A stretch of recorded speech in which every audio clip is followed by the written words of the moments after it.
హైదరాబాద్కి ఓఆర్ఆర్ అనేది మణిహారంలాగా ఉంటే ట్రిబుల్ ఆర్ అనేది మహాహారంలాగా కాబోతుంది. ఇలాంటి ట్రిబుల్ ఆర్కి అతి దగ్గరలో వచ్చే ప్రాజెక్ట్స్లో మాత్రం ఖచ్చితంగా ప్లాట్స్ కొనడం మిస్ కావద్దు.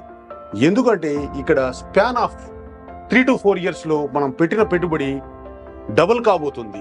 దీని జగమెరిగిన సత్యం. కానీ మనం ఏం చేస్తున్నాము, హైదరాబాద్కి దూరంగా ఉన్నాయని చెప్పేసి కొనడం అనేది ఆలోచిస్తున్నాము. ఎప్పుడు పెట్టుబడి పెట్టాలి, ఇది సరైన సమయమా కాదా అని ఆలోచిస్తున్నాము. కానీ హైదరాబాద్లో పెట్టుబడి అనేది నౌ ఆర్ నెవర్, ఇప్పుడు కాకపోతే మరి ఎప్పుడు కాదు. పూర్తి వివరాలకు సంప్రదించండి. ఓం మహాగణాధిపతయే నమః. ఓం గురుభ్యో నమః. ఓం శ్రీమాత్రే నమః. పరమేశ్వర స్వరూపమైనటువంటి జ్యోతిష, వాస్తు మరియు ఇతర అనేకమైనటువంటి శాస్త్రములను మనకు అందించినటువంటి మహర్షులకి నమస్కారం. హయగ్రీవ హయగ్రీవ హయగ్రీవేతి యో వదేత్ తస్య నిస్సరతే వాణి జనుకన్యా ప్రవాహవత్. అరుణాం కరుణాతరంగితాక్షీం ధృతపాశాంకుశపుష్పబాణచాపాం అనిమాదిభిరావృతాం మయూకైః అహమిత్యేవ విభావయే భవానీం. శ్రీమాత్రే నమః.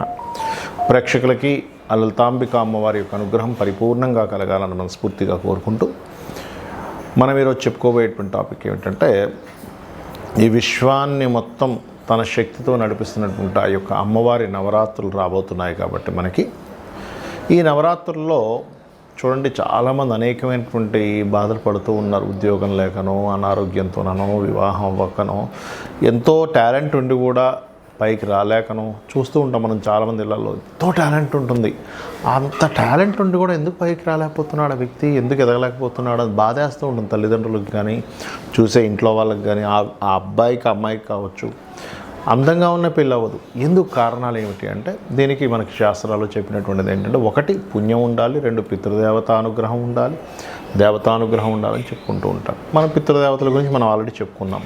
మనం ఈరోజు చెప్పుకోబోయే టాపిక్ ఏమిటి అంటే, ఏ లగ్నం వారు లేదా ఏ రాశి వారు, లగ్నం తెలిసే లగ్నం నుంచి, లగ్నం తెలియని వారు రాశి నుంచి చూసుకోండి. పర్టికులర్గా ఈ నవరాత్రుల్లోని మరియు లైఫ్ లాంగ్ కూడా మీరు ఈ మంత్రాన్ని చేయడము, అమ్మవారిని ఈ రకంగా కనుక ఆరాధన కనుక చేసినట్లయితే ఖచ్చితంగా బాగుంటుంది. అయితే ఇక్కడ మీకు ఒక చిన్న విషయం చెప్తాను. ఏమిటది అంటే, మీ అందరూ అనిపించవచ్చు అదేమిటంటే మరి మిగతా దేవీ దేవతలు అంటే ఒకటే గుర్తుపెట్టి, ఒకే శక్తి. ఫస్ట్ ఈ కాన్సెప్ట్ మీరు మైండ్లో బాగా అర్థం చేసుకోండి. ఒకే శక్తి బ్రహ్మ, విష్ణు, రుద్ర రూపాల్లో ఉంది. ఒకే శక్తి సకల దేవతల్లోనే ఉంటూ నడిపిస్తుంది విశ్వాన్ని. ఆ ఒక్క విషయం మీరు కనుక గుర్తుపెట్టుకోగలిగితే, శివ కేశవులు వేరు కాదు అనేటువంటి భావన మీకు ముందు కలుగుతుంది. అయితే ఇప్పుడు నేను చెప్పబోయే అంశాలు ఏవైతే ఉన్నాయో, చెప్తుంది నేనైనప్పటికీ కూడా చెప్పిన సాక్షాత్ లలిత అమ్మవారిగా భావిస్తూ ఒక్కొక్క లగ్నం గురించి మరియు ఆఖరి వరకు మీరు వీడియో చూడండి. లగ్నము రాశి తెలియని వారు కూడా ఏం చేసుకోవాలో చెప్తాను, ఎటువంటి మంత్రం చేసుకోవాలో చెప్తాను. భక్తి శ్రద్ధలతో చేయండి. అమ్మవారి అనుగ్రహంతో మీకు ఖచ్చితంగా మీకున్నటువంటి సమస్యలు తీరుతాయి. మిథున లగ్నము, మిథున రాశి. మిథునం వారికి ఈ యొక్క నవరాత్రుల్లో లగ్నం కానివ్వండి, రాశి కానివ్వండి, ఆ రాశిలో ఉండే నక్షత్రాలు కానివ్వండి, ఇక్కడ ఏంటంటే మీరు ఈ నవరాత్రుల్లో అమ్మవారికి సంబంధించినటువంటి ఏవైతే సాధనలో దీక్ష తీసుకొని చేసేవాళ్ళు ఉంటారు, నార్మల్గా కూడా చేస్తూ ఉంటారు. పర్టికులర్గా ఉదయం, సాయంత్రం, మధ్యాహ్నం కూడా వీలైతే, లేదండి మధ్యాహ్నం ఆఫీస్లో ఉంటాను కదా, కుదరదు ఏదో వర్క్లో ఉంటామంటే పొద్దున్న సాయంత్రం చేయండి. ఏం చేయాలి, ఏ సాధన చేయాలి, మీరు అనుకునేటువంటివి ఏవైతే లలితాసహస్రం అన్నీ చదువుకోవచ్చు. కానీ పర్టికులర్ మంత్రం ఒకటి ఉంటుంది మీకు. లక్కీ ఒకటి ఏంటంటే, మీ పంచమ స్థానంలో 13వ తేదీ వరకు శుక్రుడు అక్కడే ఉంటున్నాడు. సో శుక్రుడు కనుక పంచమ స్థానంలో ఉన్నప్పుడు చేసేటువంటి సాధన తొందరగా కనెక్ట్ అవుతుంది మీకు. అదొక అదృష్టం అనుకోండి. ఈసారి పంచమ స్థానంలో శుక్రుడు ఉన్నాడు మిథునం వారికి. అంటే సాధన చేసేటువంటి దానికి ఆ గ్రహం సాధకుడికి సహకరించడానికి గ్రహం అక్కడికి వచ్చింది. కాబట్టి ఏంటి, అమ్మవారి ఆరాధన ఇంకా అద్భుతంగా పనిచేస్తుంది. ఏం చేయాలి, ఏ నామాన్ని స్మరించాలి అంటే, ఓం శ్రీమాత్రే నమః. మీరు ఇది గుర్తుపెట్టుకోండి, ఇంకేం అక్కర్లేదు. ఓం శ్రీమాత్రే నమః. కుంకుమ వేస్తూ చక్కగా శ్రీచక్రం ఉంటే శ్రీచక్రము, లేనట్లయితే పటం దగ్గర వేస్తూ చేయొచ్చు. అయితే ఇక్కడ మీరు దానం ఏమి ఇవ్వాలి, ఈ యొక్క 9 రోజులు కూడా చూసుకున్నట్లయితే కందులు అంటారు. కందులు దానంగా ఇవ్వండి. ఒకే బ్రాహ్మణుడికి ఇవ్వాలా, 9 గుళ్ళకి ఇవ్వాలి, మీ ఇష్టం, ఎలాగైనా చేయొచ్చు. 9 రోజులు మాత్రం దానం ఇవ్వండి నా మాట విని. లేదండి నాకంత స్తోమత లేదు, ఇంకేదైనా మార్గం లేదా అంటే మీకు దగ్గరలో గోశాల ఉందనుకోండి, చక్కగా మీరు ఏం చేస్తారంటే క్యారెట్స్ కానీ బీట్రూట్స్ లాంటివి కానీ తీసుకొని ఒక 2 క్యారెట్స్ తీసుకెళ్ళి గోవుకు తినిపించండి. ఎందుకంటే అందరికీ స్తోమత ఉండదు.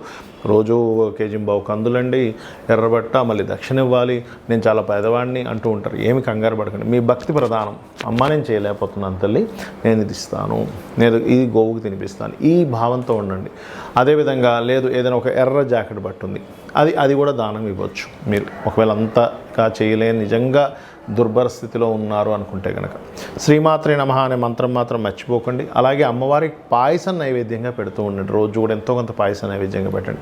ఏమంటే పాయసం నైవేద్యం పెట్టలేను అంటే చాలామందికి ఒక్కొక్క వ్యక్తికి అనారోగ్య ఇబ్బంది ఉంటుంది, లేకపోతే ధన సంబంధించిన ఇబ్బంది ఉంటుంది, లేకపోతే ఒకటి మాత్రం నేను చెప్తాను, కుదరదు అని మాత్రం అనకండి దయచేసి. కుదరకపోవడం అంటే అన్నీ ఉండి నాకు కుదరదండి, మనం బోల్డంత టైం వేస్ట్ చేస్తూ ఉంటాం లైఫ్లో.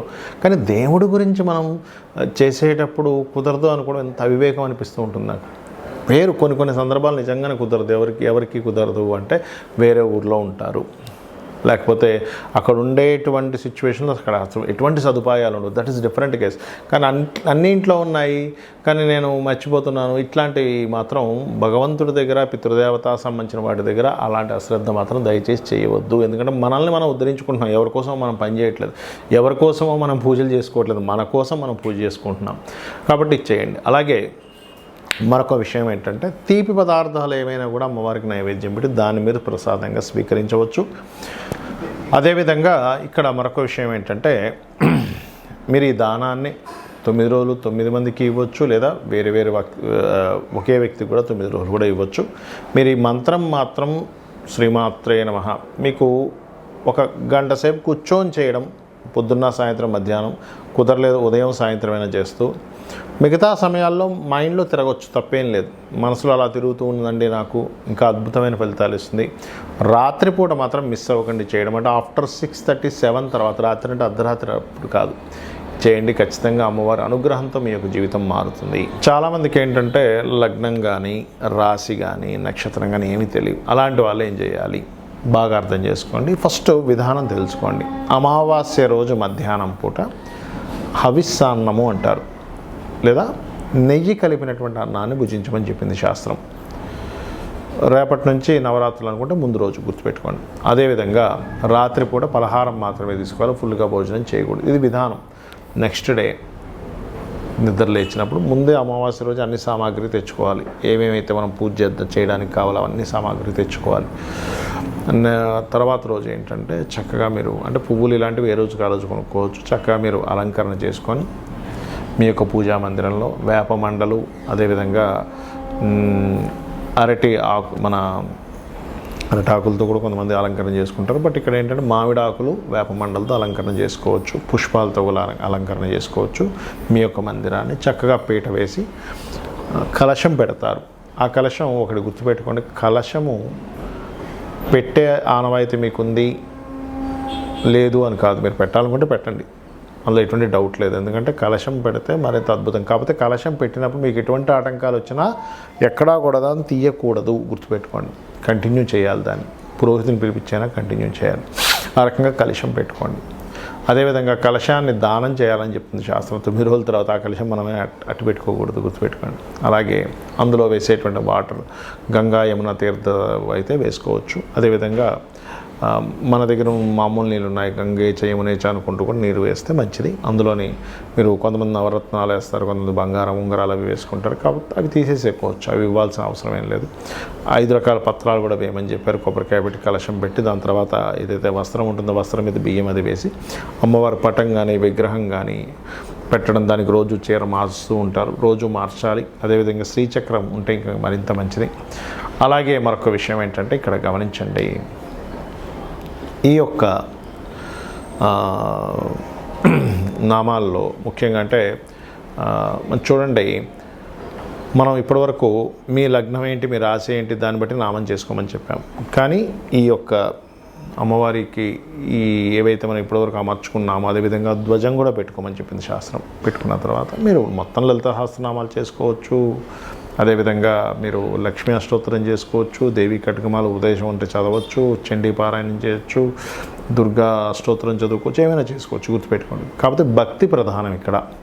అంటే ఏమిటి, ఏదో చేయాలి, అబ్బా ఇంట్లో వాళ్ళు పోరుపడలేకపోతున్నానో, చేయకపోతే ఏదో నాకు ప్రమాదం జరుగుతుందేమో అని భయంతోనో చేయకండి, భక్తితో చేయండి.